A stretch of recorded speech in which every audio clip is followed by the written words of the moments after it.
My name is Lauren Reynolds, and you contacted me about the product sourcing manager position at your company. And you sent along some questions and asked me to do a video, so here I am. Well, let's just get started, and hopefully you like my answers. So your first question. What are your purchasing strategies? So I have a 5-step process that I like to go through before I begin the actual vendor vetting process, and this really gets into the mind of the consumer. You can check it out on my portfolio at www.lrinla.com, and let me just walk you through it really quick. So it starts with identifying the consumer. So this is who maybe the company already tells me who they want, or they're looking for, to segment out their market, but they're not sure where it is. I also bring in some new customers that they might have overlooked. Then I identify what these customers really want. What are they looking for? What makes them happy? What delights them? What is really going to get them to continue either purchasing from that person or to even start purchasing?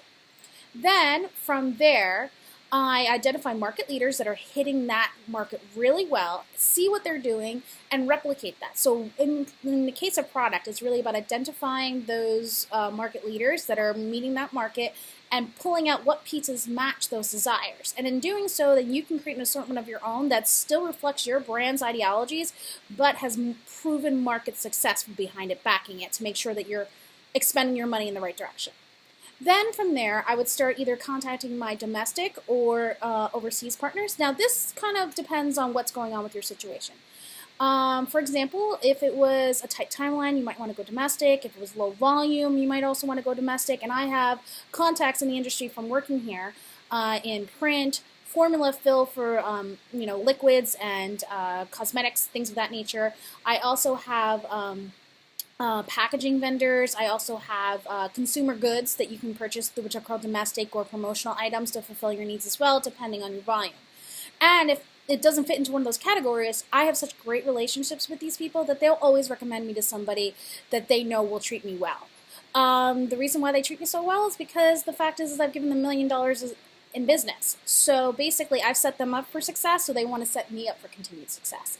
And there are times where they might not know who or what I need to find. So then I do my own research and identify those key vendors in that industry that will help get me where I need to go.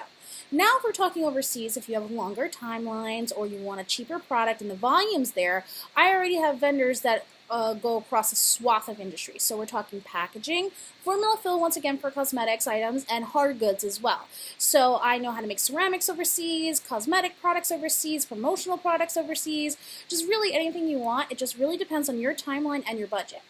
So, that's how I like to approach that. And I also like to work with people I've already worked with, but I'm always open to meeting new people. But it's just that you have that built-in relationships, which are so important in the product sourcing process. And once you have that established, you can really pull favors or, correct mistakes. And you also know what questions to ask and when with these vendors, so you can ensure that your products are going to come out correct. It's not very often that I run into vendors that don't supply me with what I requested initially, but it does happen, and it is a problem that you have to deal with when you're working with product. So first and foremost, I always try to vet my vendors to make sure that they're ideally suited for the project. Now, I have people that I work with on a continual basis, but not all of them are the ones that I always go to for a particular project. It really depends on the product and project specifications. But, vetting in the beginning doesn't solve all your problems. You also have to make sure that you follow up with your key vendors about what the specifications are and certifications that need to be in place. So one such case, I was working on a product for a line called Ink Integrity. It was called the Ink Integrity Tattoo Protector. So it was a line of tattoo aftercare, and I had worked with a lab that I've worked with for a very long time. We have a very good relationship. Millions of dollars have gone through my hands to them. So, we were setting each other up for success, basically. But what had happened is that I kept asking the lab, did they contact the ingredient suppliers to make sure that we were clear to use this item on broken skin? So luckily, I had asked that question because unfortunately they would not allow it. Even though the formula was technically and chemically correct, the ingredient vendors would not take on the liability of it being inside the product. So what we did is reformulate the product. I worked with a chemist and I said, look, why don't we just go with botanicals? They're easy, there's no clearance you have to go through, and I know for a fact that you can make a product that's chemically and technically viable. So we went ahead and did that. It did raise our price just a little bit, but actually because of its 100% all natural formulation, it actually allowed us to meet new clients with a better product. because now in the tattoo community, that is such a key factor that we have 18 all natural botanicals in there now that really excite people when they hear about the product. So it actually wound up being for the best. And what I learned is to always make sure that you ask questions in the sourcing process. There's never too many questions or too many times you can check certifications, because if we had gone into production based on a handshake, that could have been a major issue instead of a positive selling. So now, on to your final and last question, in which I think is actually the most important. What really excites me about working for a company in the health and wellness space that improves people's lives at work?